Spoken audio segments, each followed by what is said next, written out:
My name is Jason Kintzler. I'm the founder and CEO of Pitch Engine.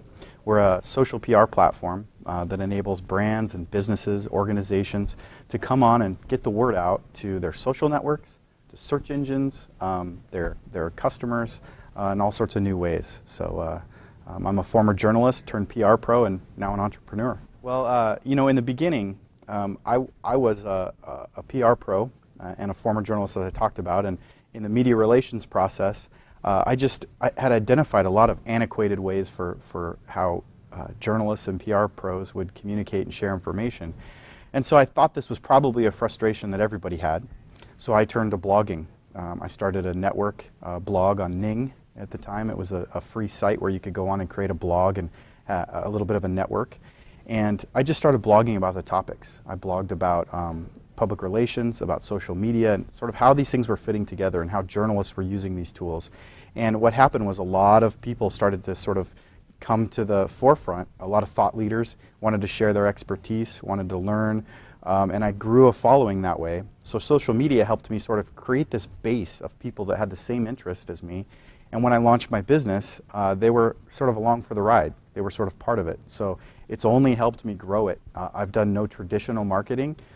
Pitch Engine now has 38,000 brands worldwide that use the service, and it's because of Twitter, Facebook, a little bit of blog coverage, that kind of stuff. It's really sort of practice what we preach.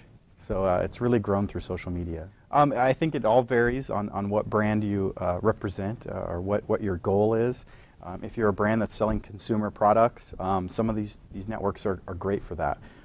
Facebook, Twitter. We talked in this session a little bit about listening and listening for trends, seeing what people are looking for. And it's not just searching your brand name, it's searching things that relate to your brand.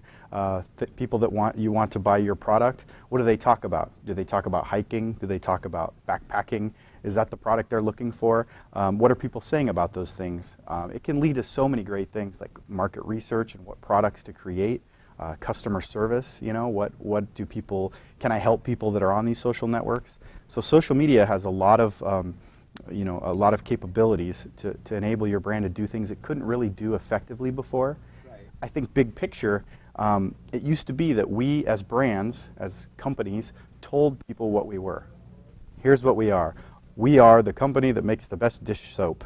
And now the consumers tell us. They know that we're the cheap brand, or we're the expensive brand, or we're the green, environmentally friendly brand, or the orange box brand, or whatever that is.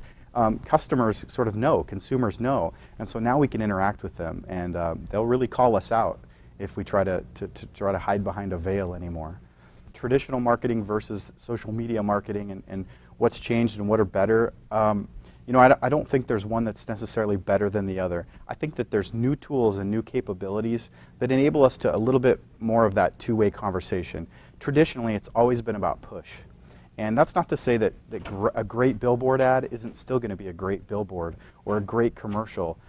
Those things are still effective. However, I think they're becoming less and less in volume. So I think we still have effective ads, but we don't have as many effective ads as we used to. I think we're able to connect with more people through some of these social networks. For example, a company spends $1 million on a Super Bowl commercial, and they have that one touch point that year with their customers. Here's what we are, right? This is what we're about. Come connect with us. But on a network like Facebook, they can create a fan base and create their own audience, then interact with 100 times a year and have 100 touch points, and really have a resource there and a two-way relationship with their customers.